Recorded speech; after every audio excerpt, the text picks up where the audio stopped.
nouvelle étape sur la route des étalons 2011 avec France Cyr TV. Nous sommes au Haras du Pin et nous avons vu un invité de marque, c'est Alex Pantal qui va nous dire un petit mot, j'en suis certain, parce que c'est un fidèle de notre chaîne sur le web. Bonjour Monsieur Pantal. Bonjour. Bon, dites-moi, vous êtes venu voir Montmartre, on vous a vu dans plusieurs élevages. Hein. Oui, c'est toujours intéressant pour nous, entraîneurs, de voir un peu les étalons et de voir comment ils ont évolué. On les a connus en carrière de course, maintenant c'est bien de les voir un petit peu plus tard.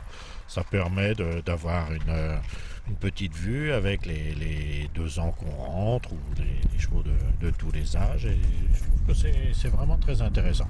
Cette route des étalons qui en est qu'à sa 2e édition, on a l'impression qu'elle suscite déjà pas mal d'intérêt. Est-ce que vous y voyez des points négatifs? Parce qu'on ne peut pas toujours non plus dire que tout est beau. Des points négatifs à part le temps aujourd'hui. On a beau tenter, on n'arrive pas à changer. Hein. Voilà. Mais non, c'est tout. Je pense que c'est une excellente idée. Les éleveurs aiment bien un petit peu. Et puis, on est aussi dans une période charnière où certains sont décidés, d'autres ne le sont pas. Et ça leur permet de prendre une petite vue des futurs étalons. Je pense que c'est vraiment une très bonne idée et c'est un geste intéressant de la part des éleveurs de pouvoir présenter leurs étalons un petit peu à tout le monde et de présenter aussi les haras en même temps, pourquoi pas. La prochaine étape? La prochaine étape, on va au haras de la Covinière maintenant. Eh bien, écoutez, bonne route. Nous, on ira tout à l'heure au Mézeray, mais on va en savoir un peu plus sur Montmartre. Bon bah le voilà Montmartre, dont on a tellement parlé.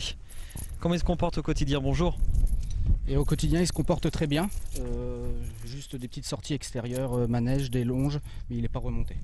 Jean-Charles Thibault, vous le voyez tous les jours, hein, c'est cela? Vous vous en occupez tous les jours? Quasiment tous les jours, et puis j'ai des collègues d'écurie qui sont là aussi pour travailler avec. Je ne suis pas seul à travailler avec le cheval. La route des étalons à laquelle a répondu également le Haras national du Pin, c'était important d'en être? Tout à fait, sachant qu'on va faire ici la monte avec 3 étalons, Montmartre, Loraux et Valanour.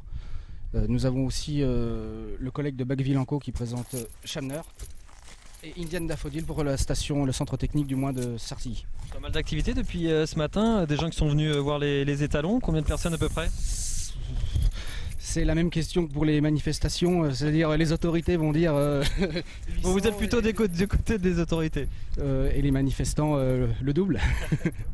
Bon écoutez, en tout cas c'est bien si cela a du succès. Montmartre avec les juments c'est bon, hein, tout va bien maintenant? Oui, en 2010 il a donc sailli 96 juments, dont 80 de plaine.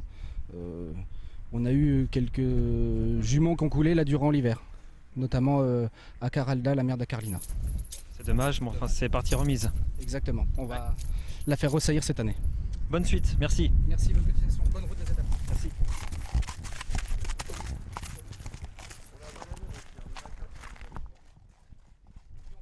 Il nous est présenté maintenant Indian Daffodil qui a fait un tout petit peu de route pour rejoindre la route des étalons. Il est présenté par Étienne Lecomte pour la station de Sartilly. Bonjour. Bonjour. Alors parlez-nous un petit peu d'Indian Daffodil. Comment se présente-t-il en tant qu'étalon? Indian Daffodil est un cheval qui nous a été confié par le Haras du Hognay. C'est un cheval qui n'appartient pas à l'administration. Donc je profite pour remercier donc son entourage de me l'avoir confié pour la saison de monte. C'est un cheval qui a un super tempérament, très gentil. Il est encore cheval de course puisqu'il n'y a pas très longtemps qu'il a quitté donc le travail. Et donc j'espère qu'il va se mettre très bientôt à son travail d'étalon. Un fils d'Hernando et de danseuse indienne. C'est un représentant de la Kazakh Rothschild. Exactement, une superbe souche avec une mère qui est propre sœur d'un Neville Dancer, donc super papier, la souche de Apache, et donc de la famille de polyglottes, cheval qui doit donc pouvoir produire aussi bien en plat qu'en obstacle. Et qui doit donc intéresser particulièrement les éleveurs d'AQPS de la région du Mont-Saint-Michel. Et voilà, toute la carte est faite. Merci beaucoup Monsieur Lecomte, on vous laisse continuer avec Indian Daffodil. Et voici Valanour. Vous avez fait quel âge maintenant Valanour? 18 ans à Valanour. Pour 18 ans, c'est un âge respectable hein, pour un étalon. Pour un étalon pur sang, oui, c'est un âge respectable. Bon, comment se présente-t-il et quels sont ses atouts? Donc c'est de la façon dont il se présente, il vit quotidiennement au paddock, jour et nuit, avec une couverture. Donc on peut dire qu'il a la belle vie. Et donc là, il va être intégré à Loraux et Montmartre pour faire la monte en 2011 au Haras du Pin. Donc c'est le père de Voix du Nord, Valentino, Valdoura, gagnant de groupe 1. Lui-même gagnant de groupe 1. Voici Chanmer, un des rares fils d'Arshan installés en France. Il nous vient de la Seine-Maritime, de Bacqueville-en-Caux. Il est présenté par Michel Trottet, qui est bien sûr à la tête d'un pur sang. Je sais qu'on a dû lui faire à peu près 100 fois, mais enfin je ne pouvais pas résister. Bonjour, merci et merci de nous accueillir, monsieur Trottet. Bonjour, ouais, d'Arshan, donc c'est un cheval qui nous arrive de Cluny. Et qui va faire... Chanmer, c'est le fils de Darshan, un des rares fils de Darshan en France. Donc il arrive de Cluny, il va faire la monte 2011 à Bacqueville-en-Caux, en Seine-Maritime. Alors pour moi, je pense que c'est un cheval qui doit travailler un petit peu, parce que c'est un cheval intéressant. Pourquoi? Parce qu'il produit surtout un obstacle. Quelles sont ses qualités, son modèle, son papier, en plus d'être un fils de Darshan? Son modèle, et puis c'est un cheval qui a couru sur 1600 à 2000 mètres. C'est un cheval intéressant, on peut croiser avec des juments un peu plus avec de l'os pour faire justement des champs d'obstacles. Parlez-nous de son modèle, un cheval assez imposant? Pour moi, il est imposant, ouais. Ouais, il est bien fait. Et pour l'obstacle, c'est important, quoi. Au prix de 1000 € la saillie et les haras nationaux qui jouent bien sûr en plein leur rôle. Merci monsieur Trottet.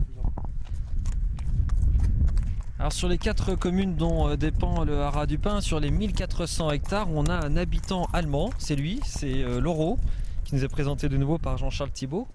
Alors comment se présente cet Allemand? Expliquez-nous. C'est un fils de Monsoon. C'est un fils de Monsoon, effectivement.